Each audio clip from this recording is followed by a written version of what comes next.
Hello friend, आप सबका स्वागत है हमारे यूट्यूब चैनल पे। हम लोग यूपी डीएलएड सेकेंड सेमेस्टर की प्रिपरेशन कर रहे हैं। हम लोगों ने पेपर फर्स्ट पेपर सेकंड के जितने अति लघु प्रश्न थे हम लोगों ने उसको कर लिया और आज से हम लोगों ने राजन सीरीज के बहुविकल्पी प्रश्नों की सीरीज स्टार्ट कर दी है और हम लोग उसी क्लास को कंटिन्यू करते हुए आज हम लोग पवन सीरीज के जो सामाजिक अध्ययन है, सामाजिक अध्ययन कौन सा पेपर हुआ है, हम लोगों का 5वां पेपर है। और इसके ऑब्जेक्टिव क्वेश्चन मैंने आप लोगों को करा दिया है। आप लोग को प्लेलिस्ट में जाके वहाँ से वीडियो मिल जाएगा, वहाँ से देख लीजिएगा, नहीं तो डिस्क्रिप्शन में मैं आपको लिंक दे दूँगी, वहाँ से आप देख लीजिएगा। और आज हम लोग अति लघु प्रश्नों को करेंगे। अगर आप चैनल पे नए हैं तो चैनल को लाइक शेयर सब्सक्राइब ज़रूर करें। लोग का जो फर्स्ट क्वेश्चन है, गुप्तकालीन प्रमुख बंदरगाह कौन कौन से थे?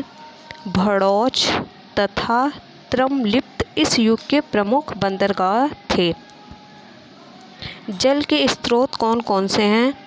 लिखिए। वर्षा, भूतल, प्रवाह, झीलें, जलप्रपात, शिव समुद्रम इत्यादि जल के स्रोत हैं।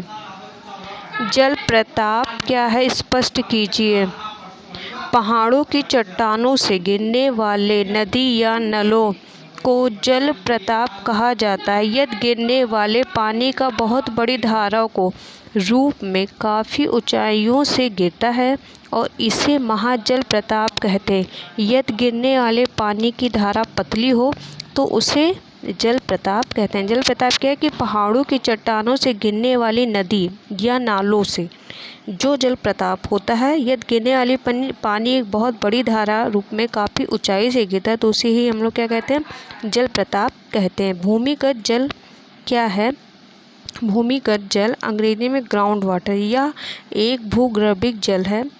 धरती की सतह के नीचे चट्टानों के कड़ों के बीच अधिकांश या रंध्रकाश में मौजूद जल को कहते हैं। भूजल एक मीठे पानी के स्रोत के रूप में एक प्राकृतिक संसाधन है। मानव के लिए जल अत्यधिक महत्व है। छत्रक शिला क्या है? पवन द्वारा उड़ाए गए बालू के कणों द्वारा। अपारदन का कार्य धरातल से कुछ मीटर ऊंचाई तक अधिक होता है। इस प्रक्रिया में पवन चट्टान के निचले भाग को घिस देती है, परंतु उसका ऊपरी भाग अप्रभावित रहता है और छतरी के आकार की भांति खड़ा रहता है। इसे ही क्या कहते हैं? छत्रक शिला कहते हैं। बालूका स्तूप का निर्माण कैसे होता है? मरुस्थलीय प्रदेशों में जब पवन के मार्ग में कोई रुकावट आती है तब पवन के वेग कम हो जाता है, जिसे ही पवन के साथ उड़ने वाले पदार्थ धरातल पर गिरकर बालू के टीलों का निर्माण करते हैं। इन्हें ही बालू का स्तूप कहते हैं। ये मरुस्थलीय और अर्ध मरुस्थलीय क्षेत्रों में अधिक बनते हैं। इनका आकार गोल, नवचंद्राकार और आवृत्ताकार होता है। नवचंद्राकार या चपटाकार बालू का स्तूप को बरखाना भी कहते हैं। वायु क्या है? वायु के गर्म होने का क्या परिणाम होता है? वायु पंच महाभूतों में एक है। वायु वस्तुतः गैसों का मिश्रण है जिसमें अनेक प्रकार की गैस जैसे जारक, परागण, डिजरे, नाइट्रोजन, उदनयन इत्यादि। वायु के गर्म होने पर ओजोन का प्रतिकूल प्रभाव पड़ता है। चंद्रगुप्त मौर्य का जन्म कब हुआ? चंद्रगुप्त मौर्य का जन्म लगभग 345 ईसा पूर्व में मौर्य अथवा मौर्य वंश के क्षत्रिय कुल में हुआ था। चंद्रगुप्त मौर्य के राज्य का सीमा विस्तार कहाँ से कहाँ तक हुआ? तो चंद्रगुप्त मौर्य का साम्राज्य पश्चिम में हिंदुकुश पर्वत से लेकर पूर्व में बंगाल की खाड़ी तथा उत्तर में हिमालय से लेकर दक्षिण के मैसूर तक विस्तृत हुआ। चंद्रगुप्त विषय में जानने का मुख्य स्रोत क्या था? तो चंद्रगुप्त विषय के जानने का मुख्य स्रोत कौटिल्य का अर्थशास्त्र तथा मैग्नीज का इंडिका ग्रंथ था। चंद्रगुप्त मौर्य ने पंजाब पर पूर्ण अधिकार किस वर्ष स्थापित किया था? तो चंद्रगुप्त ने 316 ईस्वी पूर्व में संपूर्ण पंजाब पर अपना आधिपत्य स्थापित किया था। चंद्रगुप्त मौर्य मगध के सिंहासन पर कब बैठा? 381 ईस्वी पूर्व में चंद्रगुप्त मौर्य मगध के सिंहासन पर बैठा था। सेल्यूकस ने भारत का आक्रमण कब किया? 350 ईस्वी पूर्व में सेल्यूकस ने भारत पर आक्रमण किया था। मैग्नेनिस पुस्तक भारत का सबसे बड़ा नगर कौन सा था? पाटलिपुत्र था। मौर्य शासन में सेना संगठन करने वाले मंडल के सदस्यों की संख्या कितनी थी? तो 30 सदस्य होते थे उसमें। मौर्य शासन में नगर के न्यायाधीश तथा जनपदों के न्यायाधीश को क्या कहा जाता था? नगर के न्यायाधीश को व्यवहारिक महामात्र और जनपदों के न्यायाधीश को राजुक कहते थे। भूमि कर एकत्र करने वाले अधिकार को क्या कहा जाता था? अग्रम। मौर्य प्रशासन में तीर्थ क्या था? शासन की सुविधा के लिए केंद्रीय शासन कई विभागों में विभक्त था, जिन्हें ही तीर्थ कहते थे। बिंदुसार की किस और उपनाम से जानते थे? अमित्र शत्रु का संकारक। अशोक का धर्म किस सिद्धांत के अनुमोदन पर करता था? अशोक का धर्म वासुदेव कुटुंबकम के सिद्धांत पे अनुमोदन करता था। मौर्य काल में समाज कितने वर्णों में विभक्त था? 4 वर्णों में, ब्राह्मण, क्षत्रिय, वैश्य, शूद्र। मौर्य काल में शिक्षा का प्रमुख केंद्र क्या था? तक्षशिला था। मौर्य काल में पतन का मुख्य कारण क्या था? तो अशोक के बाद कोई योग्य उत्तराधिकारी न होना। मौर्य समाज में जनगणना समिति क्या कार्य करती थी? जन्म मरण का हिसाब रखती थी। सर्वप्रथम महाराज धीराज की उपाधि किसने धारण की थी? सर्वप्रथम महाराज धीराज की उपाधि चंद्रगुप्त प्रथम ने धारण की थी। गुप्त संवत का प्रचलन किसने व कब किया था? तो गुप्त संवत का जो प्रचलन था चंद्रगुप्त प्रथम ने